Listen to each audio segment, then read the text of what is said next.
Hi, everyone. Welcome. We'll just take a few seconds to wait as everyone joins. But it's great to have you here.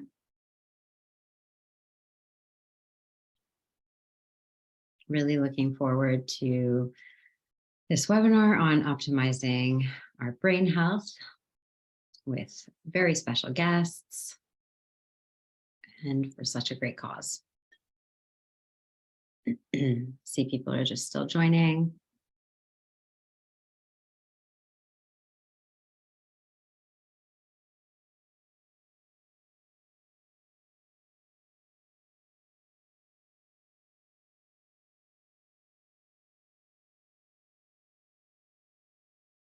Okay, seems like the numbers have stabilized a bit. So we can kick it off. So welcome again to the Concussion Legacy Foundation webinar, Optimizing Your Brain Health. I'm Caroline Desmarais, and I'm honored to be here representing the Concussion Legacy Foundation Canada as a member of the board of directors.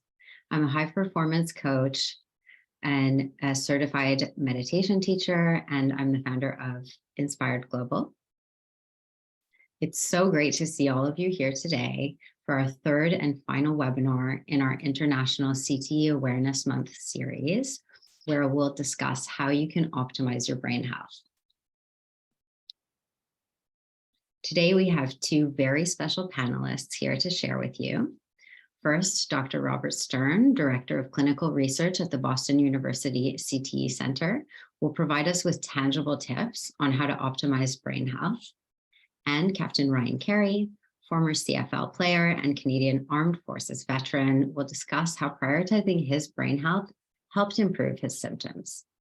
Following their presentations, I will lead us through a brief guided meditation. We'll also have time to take a few questions for Dr. Stern, so if you have any, please drop them in the Q&A box at the bottom of your screen. Also, we'll post the webinar recording on our social media pages, so if you don't already follow us, please go ahead and do so. All right. So I'd like to introduce our first guest, Dr. Robert Stern. Dr. Stern is a professor of neurology, neurosurgery, and anatomy and neurobiology at Boston University School of Medicine, where he's also the director of clinical research for the BU CTE Center. From 2010 to 2019, he was the director of the clinical core at the BU Alzheimer's Disease Center.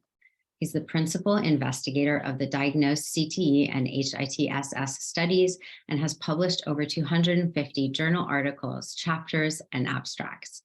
Bob, thank you so much for being here. The floor is yours. Thank you very, very much, Caroline.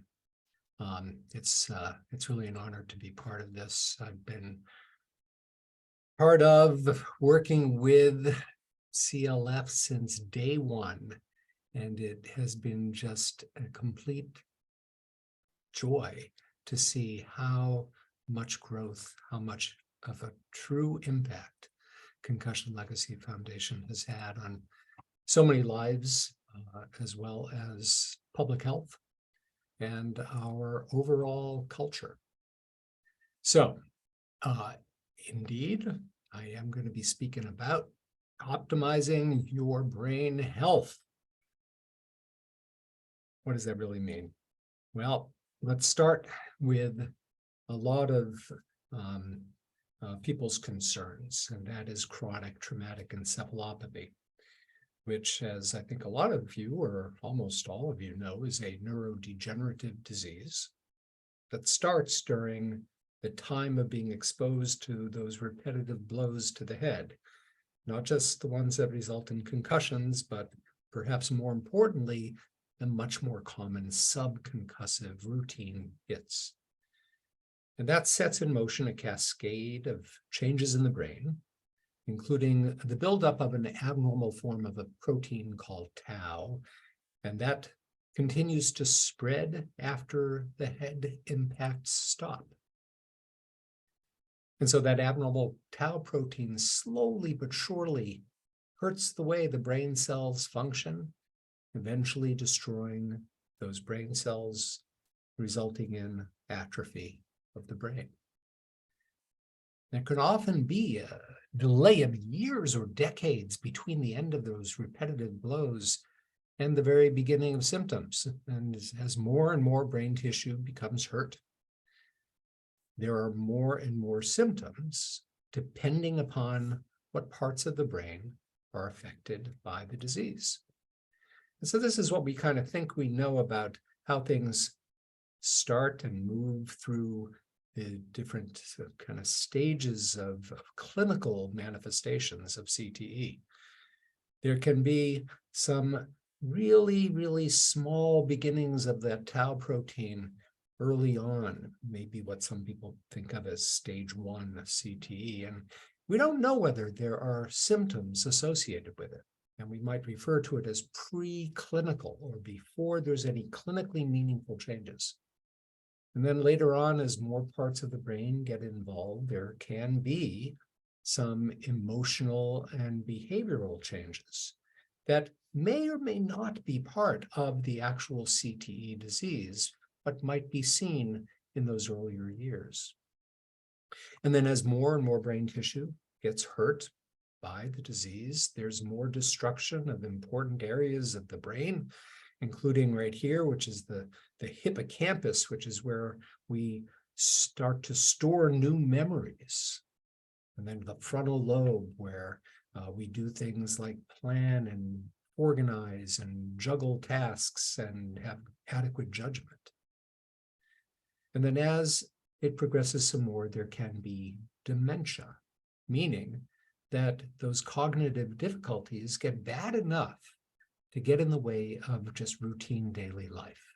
That's all dementia is. Dementia is not a disease or an illness. Dementia is not the same thing as Alzheimer's disease. Dementia just means that there's memory and other cognitive difficulties that get bad enough to get in the way of daily functioning. And sadly, slowly but surely, the person loses the ability to function independently. But there's hope. It sounded all gloom and doom. Number one, not everyone with a history of getting their heads hit a lot will get CTE. People have to know that. Just because you've played football, or just because you played soccer, or just because you had your head hit a whole lot of times does not mean you will get CTE. And very importantly, having depression or anxiety, or even having suicidal thoughts, or acting aggressively, that doesn't mean you have CTE. Those things are all very, very common. And they're actually not part of how we think about the clinical manifestation of CTE, or now what we refer to as traumatic encephalopathy syndrome. So, yeah, it's true that we cannot accurately diagnose CTE during life yet.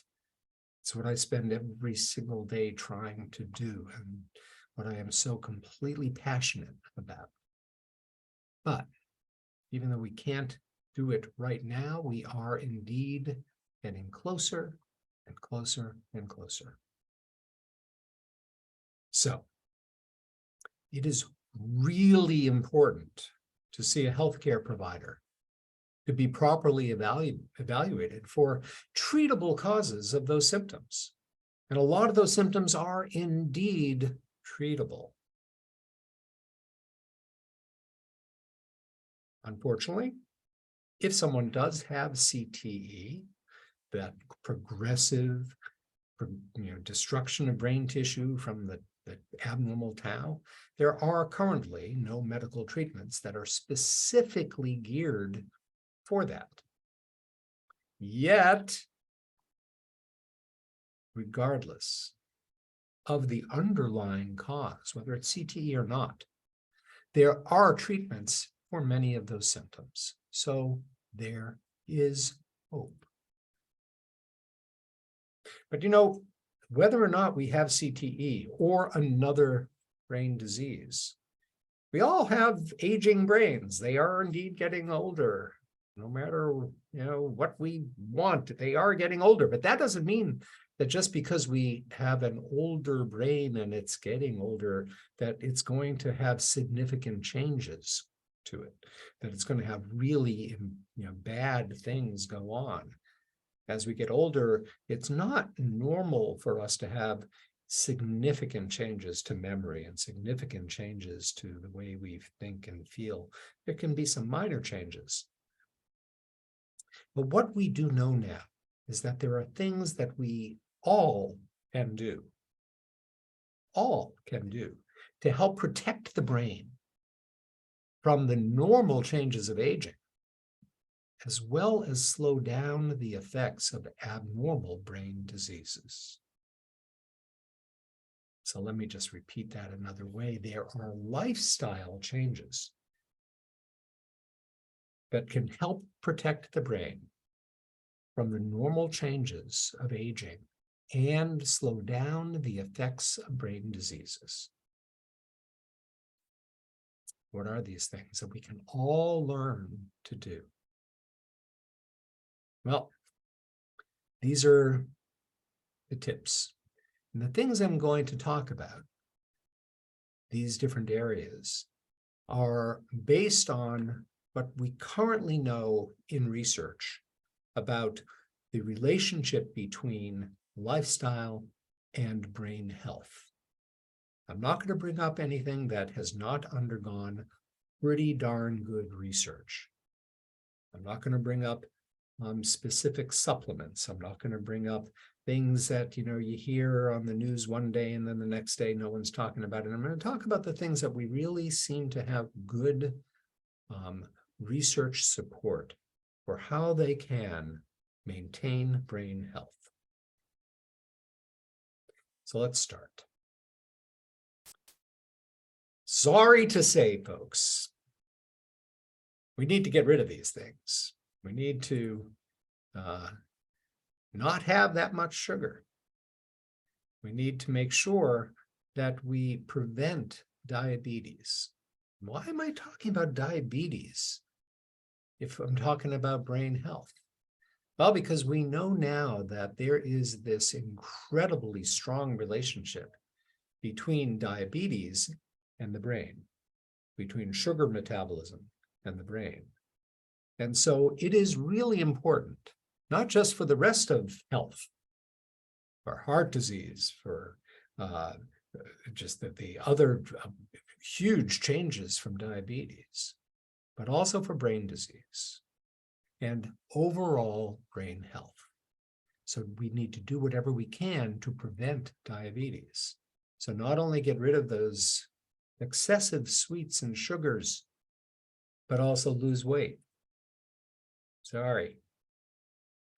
Other ways we can work with diabetes is that if we do get it, if we are diagnosed with it, it's so important then to control it, whether it's by making sure you test your blood sugar on a regular basis, or if you are prescribed medications for diabetes, that you take them regularly. And if it is type 1 diabetes that you might be born with, or if it gets bad enough that you require insulin, that it is so important to take. And fortunately, right now, the price of generic insulin just went down this week dramatically. But these things are really, really important. Preventing diabetes and controlling diabetes. The next thing is hypertension, high blood pressure. And we need to do things that will prevent hypertension. One very important thing is to reduce salt intake and to overall eat a heart-healthy diet. What we found over many, many years of research is that having a healthy heart can lead to also a healthy brain. And that the same things that we do to help prevent heart disease and keep our hearts healthy are the same things we need to do to keep our brains healthy. So remove the excess salt Get rid of those great-looking foods, but not necessarily what's good for us. Other things, reduce stress. Now that's a pretty tall order. You know, we all can get pretty stressed. It's part of life. But it's also perhaps easy for too many of us to get overly stressed and to respond to things in a stressful way that starts to do things to our blood pressure, do things to our brains. And so even though it's impossible to get rid of stressors in life, we definitely can do important things to decrease stress. There are many different things. One is called mindfulness. There's also meditation. And that's one of the joys of today's webinar, that we'll have Caroline lead people in a guided meditation at the end. What about preventing high blood pressure, preventing hypertension? Well, reducing salt, eating a heart-healthy diet, decreasing stress, and then maintaining a healthy weight. And perhaps one of the most important things for all health, do not smoke cigarettes. And then something that is perhaps the most important thing overall for overall brain health, but here specifically for preventing high blood pressure and controlling high blood pressure, and that is exercising. Other things for controlling high blood pressure if you get it. So if you happen to not be able to do it on your own and prevent it, there are things you can do to control it, like make sure you get your blood pressure taken on a regular basis to make sure that it does not go too high, and to take medications for high blood pressure. There are really important medications that have very, very few side effects, if any, that are life-saving. All right, next is that big one, exercise. Well, if there is one single thing that has been found over and over again to be heart healthy, to maintain a healthy brain, to do both of those things, the heart and the brain, and through years of research, been shown to maintain that healthy kind of overall kind of brain functioning, and also to help prevent the decline from brain diseases. It's exercise. So here's really what it comes down to. That 30 minutes of heart pumping aerobic exercise, 3 or more days per week, is what it's all about. Heart pumping, well, it can mean just a brisk walk. We're not talking about everyone, becoming marathon runners or doing, huge aerobic activities. It's just getting that heart pumping beyond its normal heart rate, 3 or more days per week, and making sure that it's doing something that is indeed enjoyable. Because if it's not enjoyable, it's not going to happen. We all know that. Whether you are currently athletic, or in the past, if you were an athlete, it's never that easy. And it's harder as people might develop some issues like arthritis, or have had orthopedic surgeries, or have a bad back. It can be difficult to maintain an exercise routine, or to start one later in life.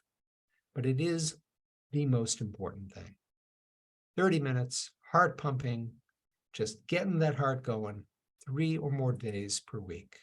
And there's all kinds of things. You don't need to like be a runner. You don't need to go on a treadmill. You can swim. The biggest growing sport in the world right now is pickleball. It's actually a really good sport. Going for a brisk walk or a hike. Going for a walk with your wife or husband or partner. Playing tennis. Whatever it is, getting that heart pumping is so critically important. And as I was thinking about this webinar today, I looked on, I guess it was NBC News yesterday, and there was yet another paper that came out, a scientific paper that they summarized that showed that just skipping exercise and being sedentary worsens brain function. One more study with huge numbers of people showing that small changes in physical activity can maintain cognitive functioning in healthy individuals. And that just adds to what we know about exercise in people with brain conditions and brain disease. So what about diet? I'm going to talk about one specific type of diet. And the reason is that it's been shown in tons of research to be a way to maintain brain health. And in part, it's because it has such an anti-inflammatory type of function. And that's so much of what all these things are doing, is trying to reduce inflammation in the brain. Mediterranean diet, if you haven't heard of it, well, it's based on having a bunch of legumes like beans and nuts, having fruits and vegetables, eating olives, and using olive oil as the primary type of fat that you have in your diet. And in fact, some studies indicate that having a lot of olive oil, pouring where you're drizzling it on foods in general, not just for substituting for other oils, can be very beneficial as long as you're not increasing the number of calories that you're consuming each day and putting on weight. But olives and olive oil seem to have some real big benefit. And then one of the most important parts of the Mediterranean diet is eating fish that are high in those good fats, the omega-3 fatty acids, such as salmon. And eating that instead of red meat. Sorry, folks. Red meat is inflammatory. It inflames all kinds of parts of the body, including the brain. Now, does that mean get rid of it entirely? Well, I think for all of these things, as my mother-in-law has always said, everything in moderation. But when it comes to trying to follow a real brain healthy diet, like the Mediterranean diet, it does mean having very little red meat. The idea here, though, is not that this is a diet to lose weight. That's not what this is all about. This is just a way of eating, not really depriving.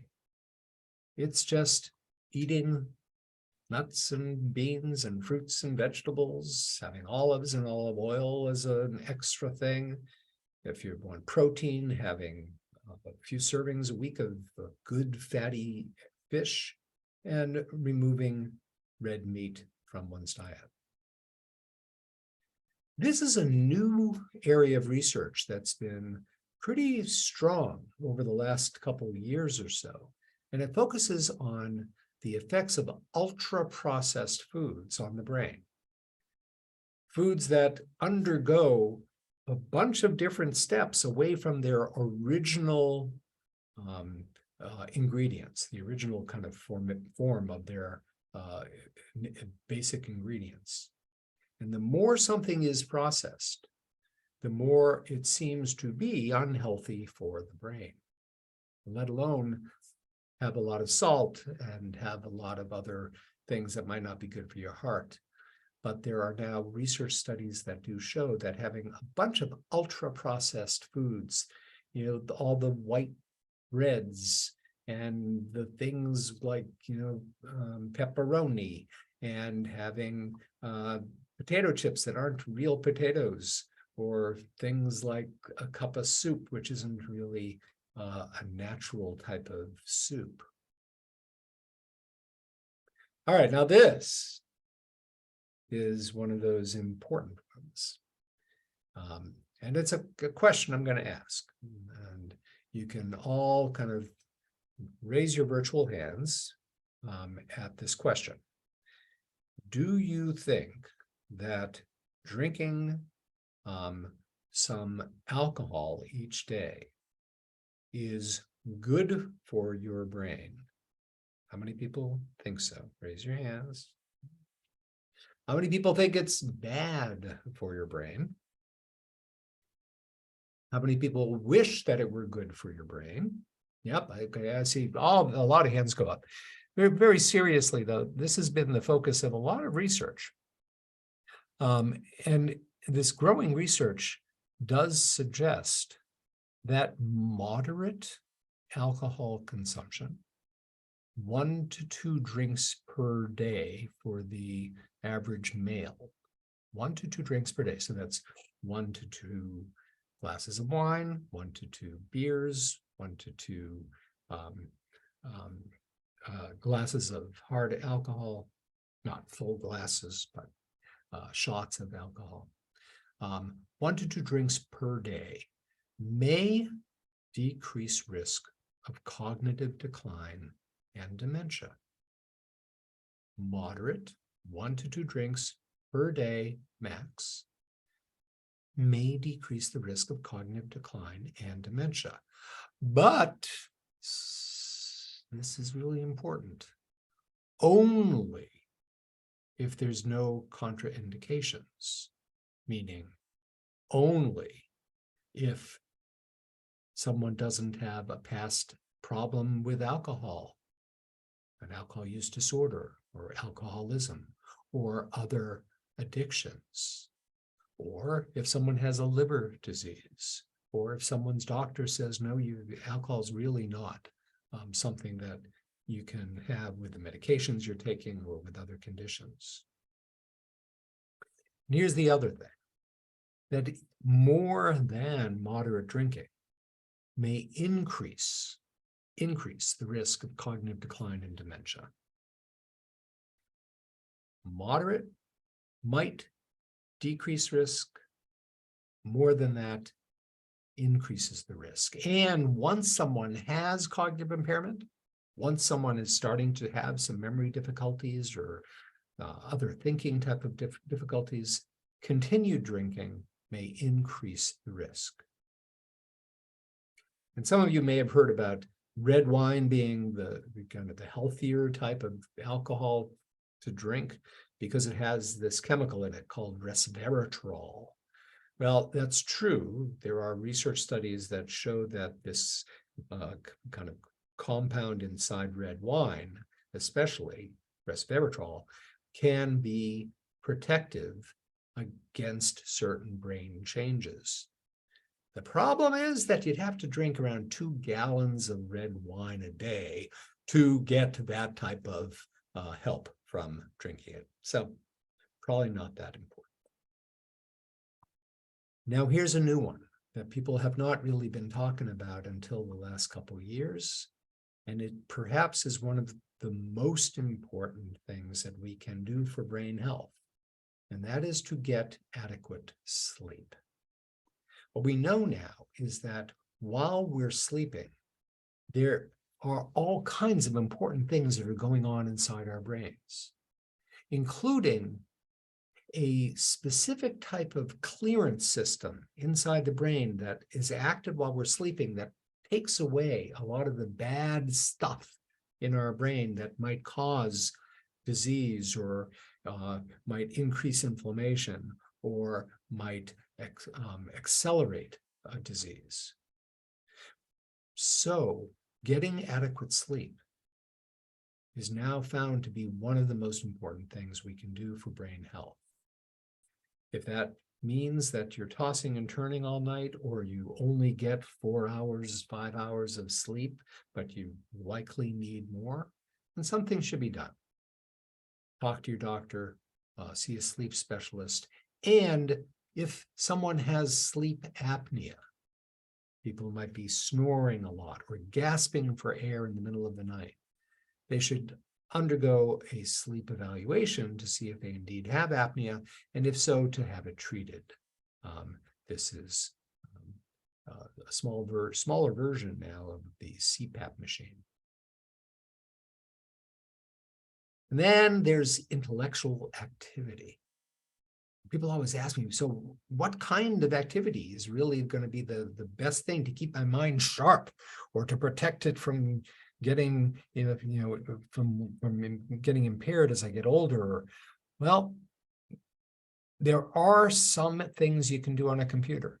They've been around for a while that really just are repetitive, doing the same exact thing over and over again. And that really doesn't cut it. If you're going to do some kind of intellectual activity, a brain game kind of thing, this one is one that I found recently that is different every day and has so many different activities that you're not just using one part of your brain and it's constantly changing things up.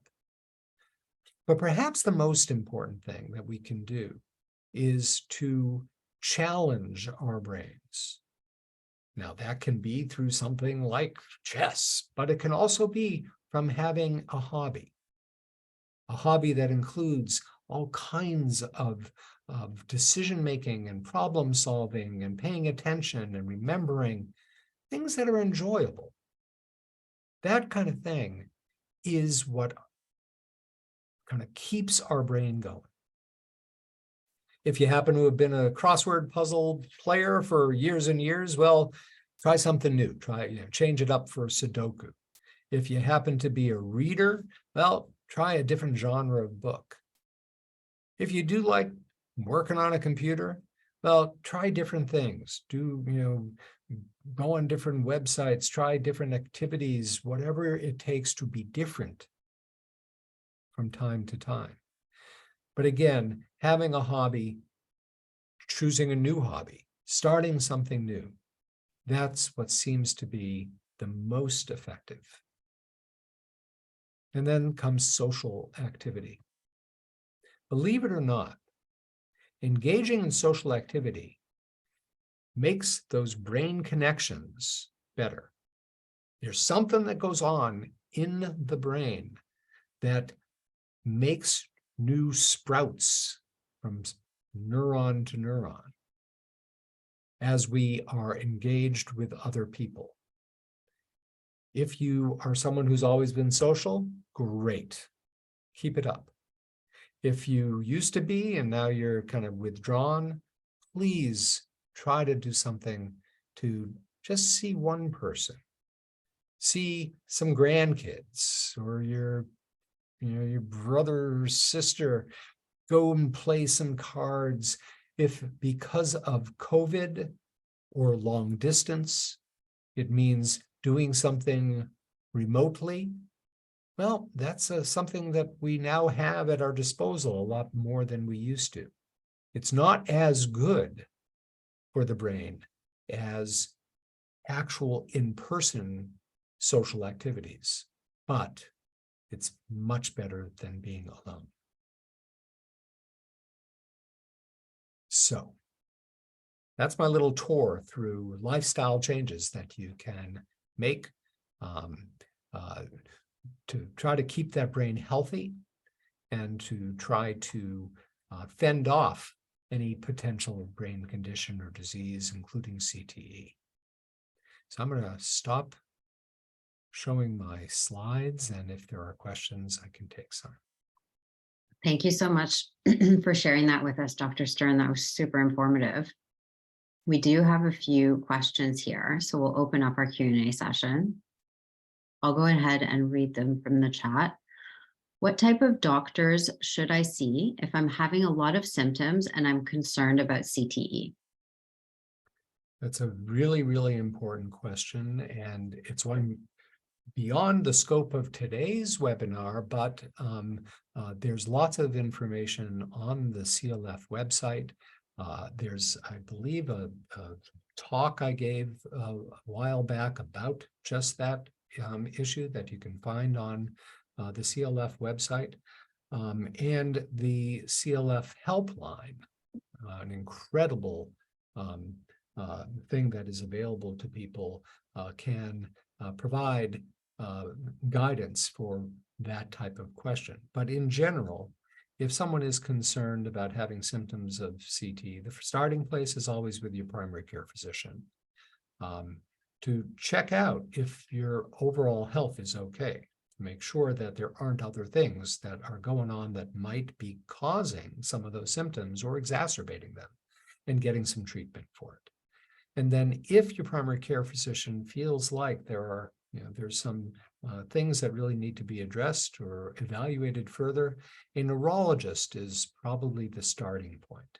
A neurologist, especially who specializes in cognitive conditions, memory disorders, things like Alzheimer's disease. Even if you're younger than 60 years old, 65 years old, it may be appropriate if you're 50, 55 to see someone who specializes in those kinds of conditions. If not, if you're younger, it may be worthwhile to see a neurologist or a psychiatrist who might be able to help treat some of the problems with mood or behavior. Okay, great, thank you. Another question here. Am I at risk for CTE if I never played contact sports, but had a few concussions from accidents and falls? As far as we know, no. As far as we know, having a few concussions, even having a fair number of concussions through life, does not increase CTE risk. We've never in all of our research found a real direct link between the numbers of symptomatic concussions and later life problems, including CTE. It really does seem to be a larger exposure to repetitive blows, some of which might cause symptomatic concussions, but the majority of them are these repetitive subconcussive traumas that don't result in what we would consider a concussion. Okay, perfect. Thank you. Lastly, I have here, I am 30 and I'm concerned about my TBI history. Do you have different recommendations for patients according to their age? And again, that's similar to what I was saying. A 30-year-old with a traumatic brain injury history really should see a traumatic brain injury specialist, and that can be a neurologist, a neuropsychologist who specializes in TBI, perhaps a psychiatrist, or what we call a neuropsychiatrist who specializes in traumatic brain injury, a neurosurgeon who specializes in that, as well as physiatrists, people who are rehabilitation specialists, physical medicine and rehabilitation specialists. But at age 30, and if someone has had a history of traumatic brain injury, one or a few, it probably is not going to be an increased risk for CTE, but may be amenable to appropriate evaluation and treatment. Okay, I think we'll take one last question that's just popped up. Can CTE be reversed through lifestyle modifications, or is the purpose to delay the onset of symptoms? That's a wonderful, wonderful question. CTE, like other neurodegenerative diseases, as far as we know, is a progressive disease, slowly progressive disease over years and decades. And just like other diseases like Alzheimer's disease, which is the most common neurodegenerative disease that eventually leads to dementia. We can do things to create a healthier brain environment. So even though the disease might be there, then it can slow it down so it's not progressing as fast. And so it's not causing the symptoms as quickly and progressing down the road. Some of those symptoms that may be associated with CTE might be reversed temporarily, at least, by lifestyle change, because you're doing something to improve your brain's health in general. And so it may not be that it's actually doing something to the disease directly, but it might be able to undo some of the deleterious effects of the disease initially. Okay, wonderful. Thank you so much. We're going to move on just to keep with the time, but thank you so much for sharing everything with us, and we really appreciate your expertise. My pleasure. Thank you. Great. So now I'll invite our next guest, Ryan Carey, to join us. Captain Ryan Carey is a former professional football player and a Canadian Armed Forces veteran. Ryan was drafted 4th overall in the 1994 CFL draft and played for 5 years with Winnipeg and Saskatchewan. In 2002, he joined the Canadian Armed Forces and served as an infantry officer in the Royal Canadian Regiment for 14 years. Ryan carried the Invictus Games flag to Ottawa from Quebec as a flag bearer for Canada at the 2017 Games. He's the Director of Operations and Military Engagement at CLF Canada. Ryan, thank you so much for joining us. Yeah, awesome to be here, Carolyn. Thanks. So to begin, please will you share with our audience when you first realized that your history of brain injuries could be contributing to your mental health symptoms? I think when I just wasn't I wasn't getting better. I wasn't, you know, I had been following very similar behavior patterns with former professional football players. And when, you know, when I was a soldier, as an officer, I was looking after other soldiers and seeing similar types of behavior patterns come up.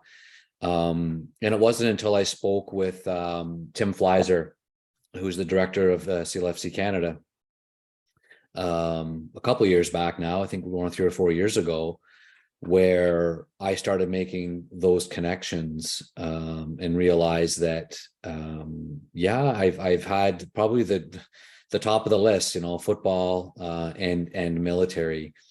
And so I started asking the questions to my medical, the people that I was in touch with medically. And it was surprising to me that they really didn't have much information on that. They didn't really, you know, and so it kind of made me kind of dig into the research a little bit more and just kind of, you know, take my own health into my hands, you know, to a point. Obviously, I still see a psychologist to this day, and I still work with medical staff. But that's when I started recognizing maybe that there's some other things that I can be doing that would help with my health. Okay, perfect. And then, so like, how did your perspective on your mental health diagnosis change after that realization? Well, certainly, you know, when I got back from Afghanistan, I didn't even have time to think. I mean, we were right back into training. My second child was born. My third child was born. I didn't even have, you know, and of course there was, you know, intrusive thoughts. Of course there was anxiety. Of course there was a lot of things going on inside me from my experience. And unfortunately, there was stigma around that. You know, we're all taught to be brave and taught to be strong. And as an officer and as a leader, I was looking after people. And it wasn't until, you know, where I had my own breakdown where I had to stop and really start look after myself. And I think with, one way that I found as an officer to deal with the stigma is to say, well, look, your mental health challenges may not be coming from your trauma from Afghanistan. Maybe it's coming from head injury, because in the military, there's all kinds of it, percussion blasts, not even from combat, just from training, pugil stick fighting. And most military have a sporting background. So there's this accumulative effect, like the good doctor talked about, and there's the cumulative effect of that. And then on top of that, understanding what a concussion is. Like most soldiers that I talk to say, I've never had a concussion. And then you ask them, okay, has this happened to you, or has this happened to you? And they're like, well, then you've had a concussion. So I think, all of that is just good information to try to get at the end of the day, go get help, go try to get those symptoms treated. But it's okay to seek help. It's not weakness. It's not, I understand. I know what it's like to fall apart inside like that from those traumas. But when I started really taking Operation Brain Health, which is the pillars that the doctor spoke of, and I really started taking them seriously, there was a drastic improvement in put it this way, I was prepared to deal with my trauma. I think we forget that certain traumas in life, the body keeps the score. They get locked into your body, and having that ability to release it through exercise, release it through playing music, release it through meditation, through going for walks. I mean, I can't tell you how many times I'm overcome with, even today, I get overcome with anxiety, and I just go out for this long walk and I come back and I don't even know what I was anxious about. It can be such an easy fix. Okay, yeah, that's amazing. Thank you for sharing that. So you have been open about how music therapy has been important in your recovery. Can you speak more to your experience with music therapy and why you feel it's had such a positive impact on you? Well, certainly, like when I, from a, I'm sure a medical standpoint, if you've had, brain injury, just something like playing music is good for timing. It's good for, for instance, playing the guitar, your left hand's doing one thing, the right hand's doing another. If you're singing, then that's something else.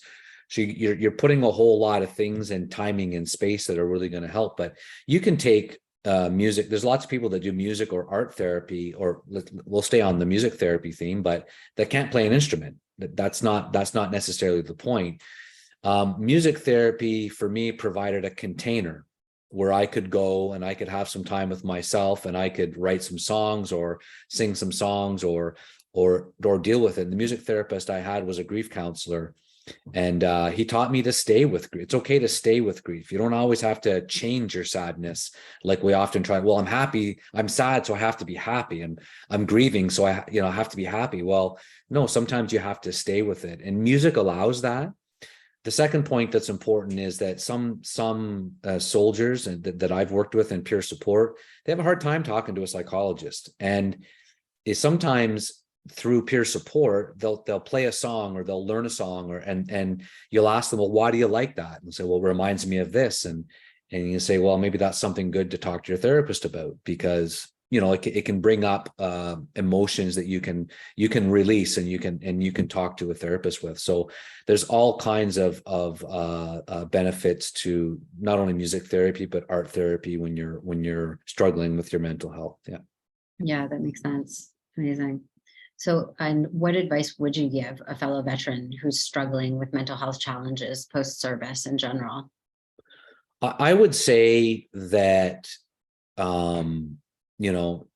take the things into your own hands, what you can. Those 4 pillars of Operation Brain Health: sleep, nutrition, exercise, cognitive reserve. And most of the veterans that I work with in peer support, when something's going off the rails, and you start asking them about, usually they've dropped off on their diet, or they've become isolated, or they've dropped off on their exercise. And it's a really good way of just keeping track of that, because to me, that's the preparation that you need to go to the doctor. To go, you're going to see a doctor, you're going to see them maybe once a month, or you see a psychologist maybe once a week, and that's all good. But you have to be able, you have to have another, use the container analogy, another way to deal with that stuff, to work through maybe some of the stuff that you're struggling with your mental health. And a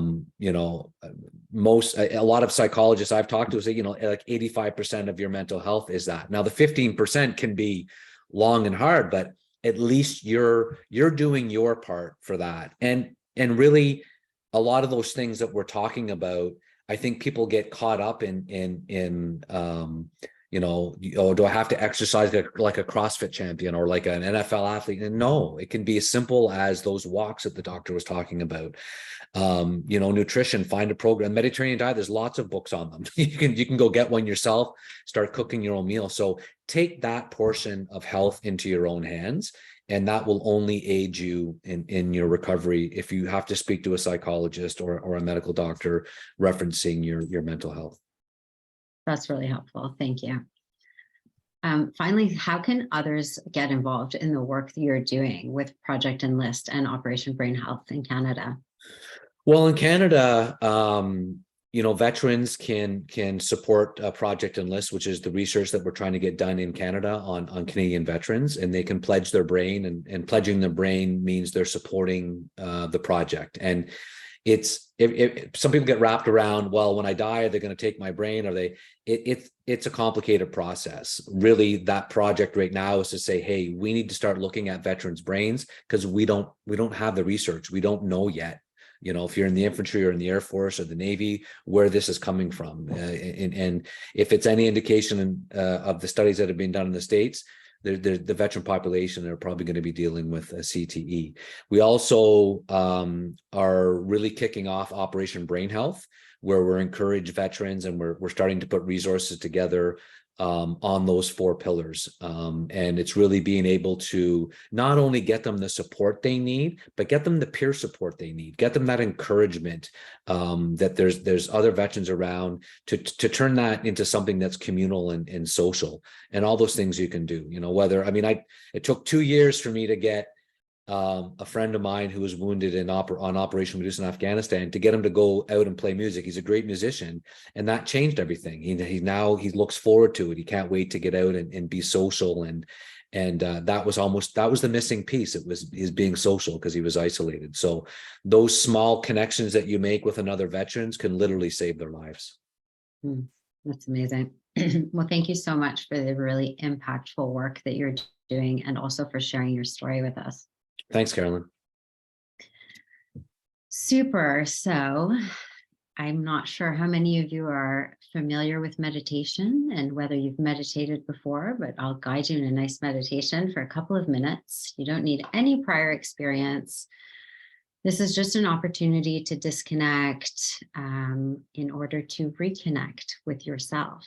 So if you feel like closing your eyes and you're comfortable with that, go ahead. If you aren't, you can leave them open. The point is just minimizing distractions during the meditation.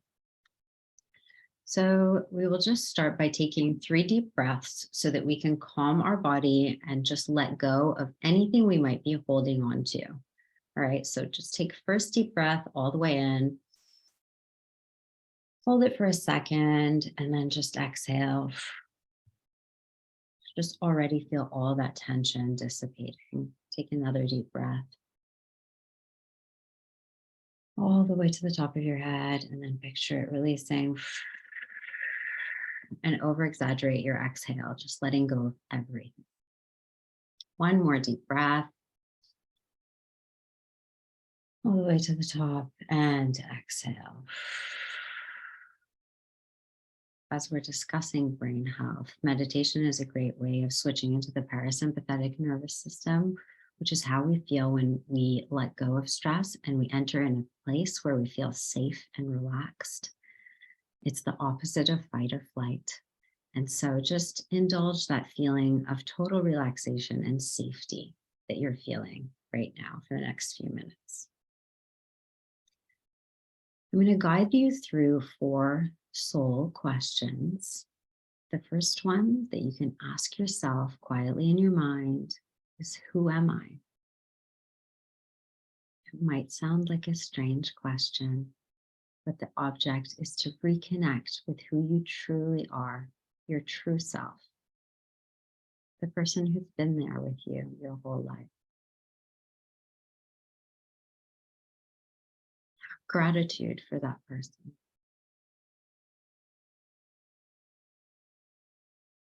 The second question is, what do I want?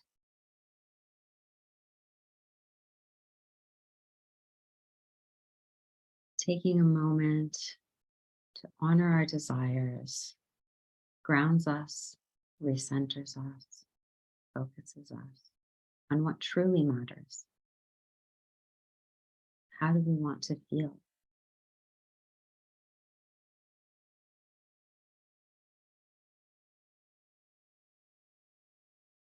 The third question, what is my purpose?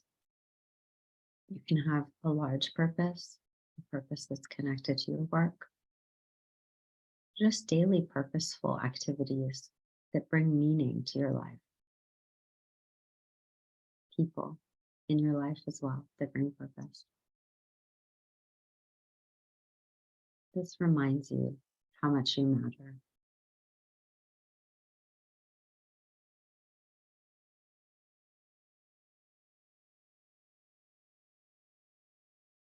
The last question, what am I grateful for? There's always so much to be grateful for. Feel that gratitude. It's a beautiful energy to cultivate.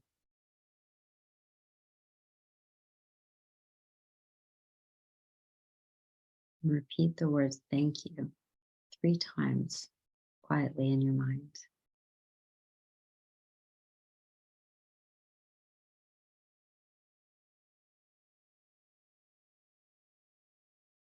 The last minute, we'll repeat the mantra Soham silently in the mind. Soham is a Sanskrit mantra that simply means I am, reminding us of our presence and connecting us to our intuition. So you can just repeat Soham, Soham.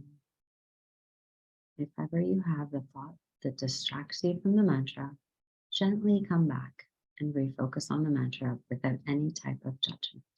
That's actually the act of meditation, is the getting distracted and coming back to the mantra. So go ahead. So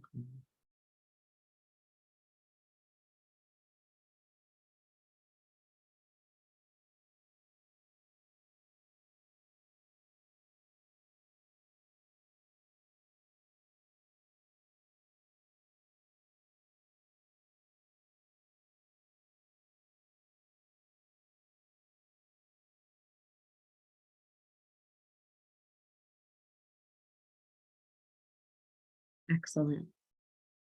Before closing the meditation, we're going to set the intention for a joyful, energetic body, a loving and compassionate heart, an alert and reflective mind, and lightness of being.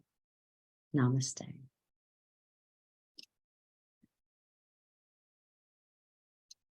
Hopefully you feel more relaxed and you can understand the benefits of meditation just through that 5-minute meditation.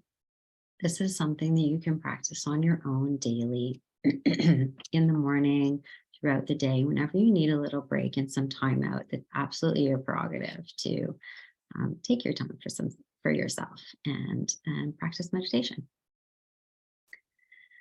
So before we end the webinar, I'd like to thank our guests again, Dr. Stern and Ryan, for joining us today. This was such a wonderful and informative webinar.